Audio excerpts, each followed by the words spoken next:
Président, si vous êtes réélu, un troisième mandat avec Alassane Ouattara est-il envisageable? Non, vous savez, à la fin de mon deuxième mandat, j'aurai 78 ans. Même si une réforme constitutionnelle devait m'autoriser à le faire, ce que nous n'envisageons pas, c'est pas dans mes plans. C'est une nouvelle constitution pour la troisième République de Côte d'Ivoire. Mais j'ajoute que ce n'est pas pour essayer de briguer un troisième mandat. La limitation de 2 mandats sera respectée dans la nouvelle constitution. Est-ce que la constitution, dans cette nouvelle mouture, donne la possibilité, je dis bien la possibilité, au président Alassane Ouattara d'avoir un troisième mandat? Non. Ah, pourquoi? Et pourquoi? Article 183. Comment? L'article 183 de la Constitution dit que la législation en vigueur, au moment de l'entrée en vigueur de la nouvelle Constitution, reste applicable. La législation en vigueur, c'est-à-dire la Constitution, les textes pris en son application, que ce soit des lois, des décrets ou alors des ordonnances et autres, qui sont en vigueur au moment de son entrée en vigueur, sans jeu de mots, restent applicables. En d'autres termes, l'article 35 de la Constitution de 2000 prévoyait déjà que le mandat du président de la République était de 5 ans, renouvelable une seule fois. Oui, bien entendu. Mais est-ce que vous, aujourd'hui, il faut nous dire, la main sur le cœur, que le président de la République, en 2020, ne se représentera plus?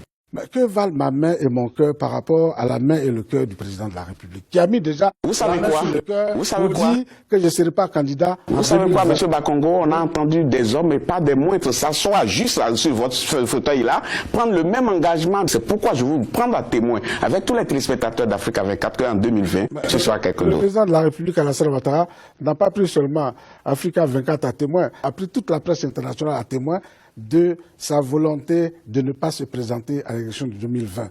D'accord. Vous et moi, on attend 2020 alors. L'article 183 de la nouvelle Constitution cristallise donc cette position.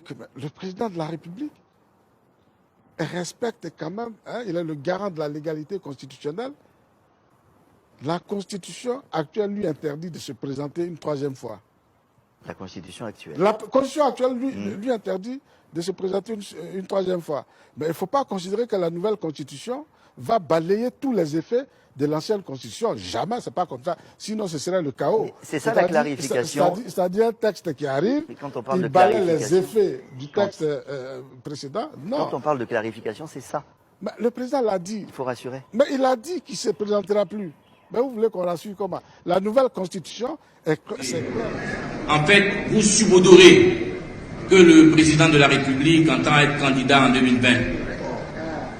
Monsieur le député, Son Excellence, Monsieur le Président de la République, a toujours dit qu'il ne sera pas candidat en 2020.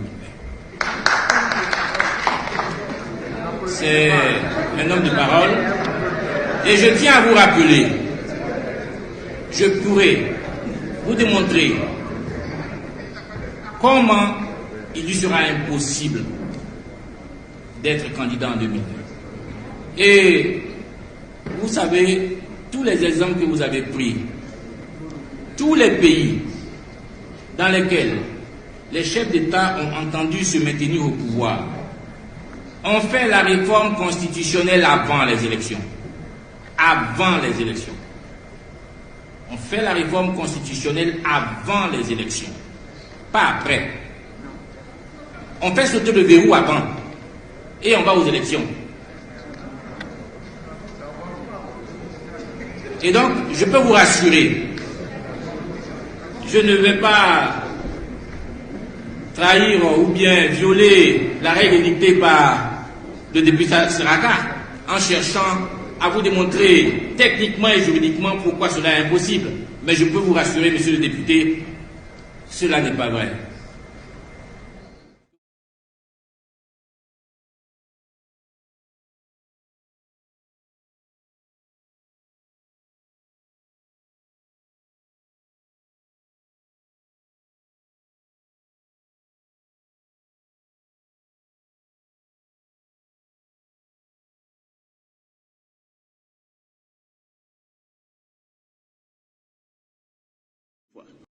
Le mandat du président de la République est de 5 ans, renouvelable une seule fois.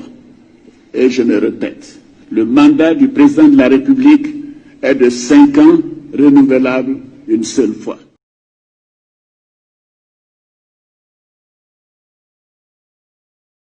J'ai décidé de répondre favorablement à l'appel de mes concitoyens me demandant d'être candidat à l'élection présidentielle du 31 octobre 2020. Je suis donc candidat à l'élection présidentielle du 31 octobre 2020.